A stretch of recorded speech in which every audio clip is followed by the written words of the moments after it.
त्रिपुरा के पहाड़ी अंचल में दो सुंदर बहनें रहती थीं। उनके बालपन में ही उनकी माता का स्वर्गवास हो गया। उनके पिता अचायक पुरोहित थे। उन्होंने पत्नी की मृत्यु के पश्चात दूसरा विवाह नहीं किया। उन्हें भय था कि विमाता उनकी पुत्रियों का लालन पालन ठीक ढंग से नहीं कर पाएगी। पिता के स्नेह दुलार में पुत्रियां पली बढ़ी। अचायक पुरोहित की आमदनी बहुत कम थी। वह झूम खेती स्थान बदलकर की जाने वाली खेती के द्वारा आजीविका कमाता था। उसकी पुत्रियां भी पिता की परेशानी समझती थीं, अतः वे अपने पिता से अनुचित मांग नहीं करती थीं। वर्षा ऋतु में उनके कष्ट और भी बढ़ जाते। कई वर्षों से मकान की मरम्मत नहीं हो पाई थी, अतः बरसात का पानी घर में घुस जाता।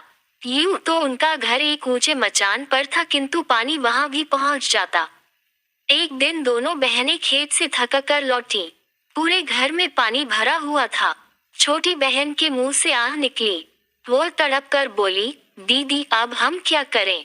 ठहरो, देखती हूँ, शायद कुछ मायदुल भात का बना त्रिपुरी भोजन पड़ा होगा, अभी उसे खाकर ही भूख मिटाते हैं, कहकर बड़ी बहन ने सांत्वना दी। बड़ी बहन ने थैला टटोला, किंतु खाने को कुछ नहीं मिला। सब कुछ बरसात के पानी में भीगकर खराब हो गया था। उसकी आंखों में आंसू आ गए। छोटी बहन का दुख वह सह न सकी। उसने प्रतिज्ञा की कि मैं उसी को अपना पति मानूंगी जो मेरे घर को संवार देगा। जिस तरह सबके कष्ट दूर होते हैं, उसी तरह वह दुख भरी रात्रि भी बीत गई। अगले दिन जब दोनों बहनें घर लौटी तो घर की कायापलट देखकर दंग रह गईं। सारे घर की मरम्मत की गई थी तथा खाने पीने का सारा सामान भी मौजूद था। इतने खाद्य पदार्थ उन्होंने पहले कभी नहीं देखे थे। अचाई ने भी घर का परिवर्तन देखा तो उत्साह के साथ बोला, हो न हो, ये तो वनदेवी की कृपा है। उससे तुम लोगों का कष्ट नहीं देखा गया, इसलिए उसने हमारी सहायता की है। पिता तो भरपेट खाकर सो गए, किंतु बड़ी बहन उनके अनुमान से संतुष्ट न थी। वह चांदनी रात में बाहर आकर खड़ी हो गई। तभी उसकी नजर एक विशालकाय अजगर पर पड़ी। वह अजगर उनके घर से निकलकर जा रहा था। बड़ी बहन ने उसी क्षण निर्णय ले लिया कि वह अजगर को ही अपना पति मानेगी। उसे पूरा विश्वास था कि उनके घर की दशा संवारने में अजगर का ही हाथ है। छोटी बहन के लाख समझाने पर भी वह अकेले खाना खाने नहीं बैठी। तब हार कर छोटी बहन ने अपने जीजा जी को पुकारा, जीजा जी, जीजा जी, खाना खाने आइए। यह आवाज सुनते ही अजगर घर में आ पहुंचा। दोनों बहनें उसके विशाल स्वरूप से घबरा गईं, किंतु वह शांति से भोजन करके लौट गया। ये क्रम काफी समय तक चलता रहा। एक दिन अचायक पुरोहित को पता चला तो वह आग बबूला हो उठा।